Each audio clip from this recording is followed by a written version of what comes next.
আপনারা জানেন আজকের এই শুরুতে বক্তব্য রাখার জন্য আহ্বান করছে বাংলাদেশ আন্দোলনে কালামে ইসলামিয়া হিন্দু কামালপুর ইউনিয়নের সাংগঠনিক সম্পাদক মাহমুদুর রহমান হাসান অত্যন্ত সংযুক্ত পরিসরে একটি বিন্দু বক্তব্য শেষ করত।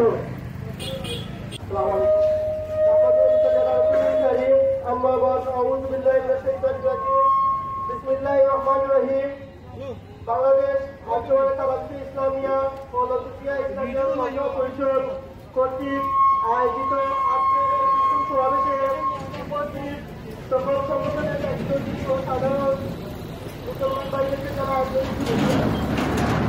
আপনাদের কয়েকটি ইসলামী ইতিহাসে বিষয় প্রকাশ করেছেন যে আমাদের ভাই মুসলিম ওনাকে চট্টগ্রামের আদালত প্রাঙ্গণে প্রতাপগঠিত জঙ্গি সংগঠন ইসকনের কিছু সন্ত্রাসীরা ওনার উপরে হামলা করেছে এবং কুপিয়ে ওনাকে হত্যা করেছে।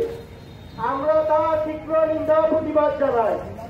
আপনারা সবাই ভালো করে জানেন আমাদের এই আন্দোলন কোন হিন্দু মানুষের উপরে নয়, কিন্তু আমাদের সাথে তারা চলছে, এর সাথে আমরা অনেক কিন্তু বসবাস করছি, তাদের সাথে আমরা কোন নিবেদন নাই, তাদের সাথে আমাদের সুসম্পর্ক আছে, আমরা তাদের সাথে সবসময় কাজে কাজ মিলে কাজ করছি। কিন্তু এই প্রজাপতিকর জঙ্গি সংগঠন ইসকন এই দেশে বিশৃঙ্খলা সৃষ্টি করছে। তারা শুধু ইসলাম আর মুসলমানের দুশ্মন নয়, তারা এই বাংলাদেশের স্বাধীনতা সার্বভৌমত্বের দুশ্মন।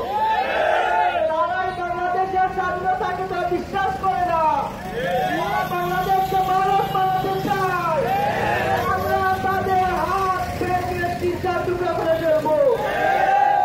ইসকনের জায়গা বাংলাদেশে হবে না, জঙ্গিদের জায়গা কোনোদিন অন্তর্বর্তীকালীন সরকার আছে, তাদেরকে আমরা জানিয়ে দিতে চাই অতি বিলম্বে যারা এর সাথে জড়িত তাদেরকে আইনের আওতায় আনা হোক এবং তাদের বিরুদ্ধে অ্যাকশন নেওয়া হোক এবং জঙ্গি সংগঠন ইসকনকে বাংলাদেশে নিষিদ্ধ করা হোক এবং এই জঙ্গি সংগঠনের সাথে যে বা যারা একত্রিত হয়ে বাংলাদেশের স্বাধীনতাকে এবং বাংলাদেশকে অস্থিতিশীল করতে চাচ্ছে